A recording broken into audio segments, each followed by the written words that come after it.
Pilu tertulis dari surat yang ditulis anak perempuan berinisial AK, siswi MTS Negeri 3 Sukabumi kelas 8 yang ditemukan meninggal di rumahnya. Siswi SMP di Kabupaten Muratara, Sumatera Selatan mendadak heboh lantaran mengalami korban bully. Siswa di SMP Negeri 19 Tangerang Selatan yang dinyatakan meninggal dunia setelah sebelumnya ini sempat mengalami perundungan. 7 oknum LSM yang terlibat dalam mediasi damai kasus pemerkosaan anak di bawah umur. Pabrik ditangkap polisi usai memperkosa dan membunuh karyawan warung sate.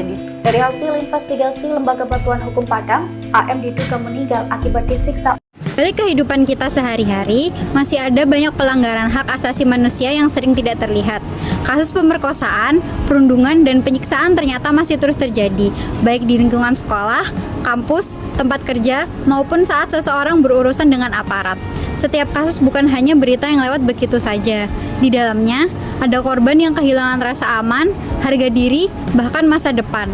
Banyak dari mereka sudah berusaha meminta bantuan, tapi suaranya tidak selalu didengar. Berbagai lembaga resmi telah mengeluarkan laporan mengenai pelanggaran HAM di Indonesia.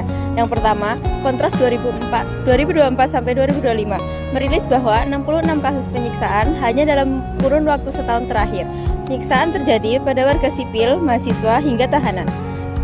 Bersumber dari Kontras Siaran Pers, peluncuran laporan penyiksaan 2025. Yang kedua, Komnas HAM mencatat bahwa pada periode 2020 sampai 2024 terdapat 176 aduan penyiksaan yang dilakukan aparat kepolisian. Bersumber dari Kompas, Komnas HAM terima 176 aduan dugaan penyiksaan oleh polisi.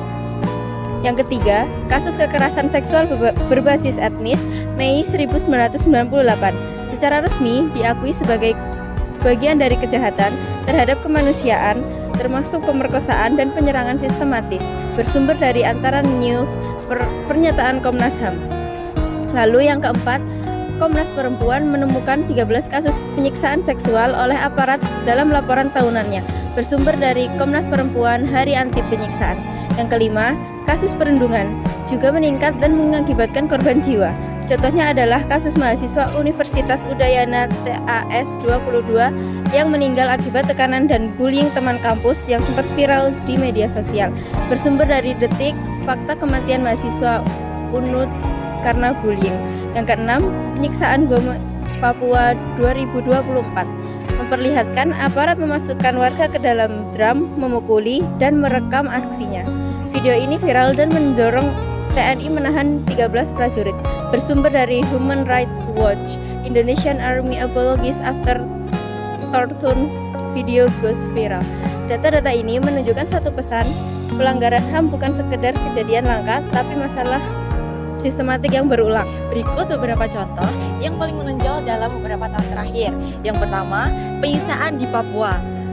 Seorang warga disiksa secara brutal, dipukul, diikat, dimasukkan ke drum berisi air. Kasus ini menggemparkan karena terjadi di wilayah konflik dan menunjukkan praktik kekerasan oleh aparat yang masih terjadi.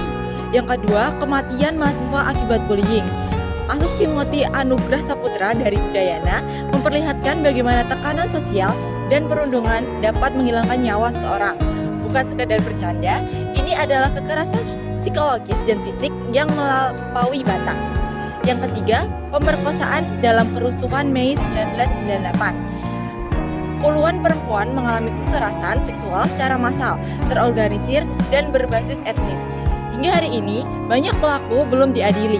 Yang keempat, penyiksaan tahanan. Komnas HAM dan Kontras mencatat pola berulang. Tahanan dipukul, disetrum, dibungkam, dan dipaksa mengakui sesuatu. Ini bukan hanya penyimpangan individu, tetapi kegagalan sistem penegakan hukum. Dampak pelanggaran HAM yaitu korban mengalami trauma fisik dan mental jangka panjang, rasa aman publik menurun, kepercayaan terhadap aparat dan lembaga negara merosot, dan Indonesia dipandang buruk dalam catatan HAM internasional, serta generasi muda kehilangan lingkungan aman, terutama terkait bullying dan kekerasan seksual. Untuk mencegah pelanggaran HAM terus berulang, dibutuhkan perubahan nyata di berbagai lini. Yang pertama, transparansi dan akuntabilitas aparat. Setiap aparat yang terlibat penyiksaan harus diadili secara terbuka. Lembaga pengawas independen harus diperkuat. Yang kedua, reformasi sistem penahanan dan interogasi. Kamera pengawas wajib aktif 24 jam di ruang interogasi. Pelatihan anti penyiksaan harus menjadi standar nasional. Yang ketiga, pencegahan bullying di sekolah dan kampus. Sekolah dan kampus wajib memiliki SOP anti-bullying. Laporan harus ditindaklanjuti dalam 24 jam. Konseling korban dan sanksi tegas bagi pelaku. Yang keempat, perlindungan korban kekerasan seksual. Pendampingan hukum, medis, dan psikologis harus diberikan sejak awal. Akses pelaporan harus mudah tanpa intimidasi. Yang kelima, edukasi publik. Masyarakat perlu memahami bahwa kekerasan bukan hal biasa, bukan bercandaan, dan bukan kewajaran budaya. Kampanye HAM harus dilakukan secara terus-menerus. Yang keenam, penyelesaian kasus lama. Pemerintah perlu menuntaskan kasus besar seperti Mei 1998 dan berbagai pelanggaran HAM berat lainnya. Pelanggaran HAM bukan hanya masalah hukum, ini masalah kemanusiaan. Setiap korban adalah manusia yang dihancurkan hak dasarnya. Dengan mendorong transparansi, akuntabilitas, dan budaya saling menghormati, kita dapat menciptakan Indonesia yang lebih manusiawi. Karena hak asasi manusia adalah hak semua manusia tanpa terkecuali.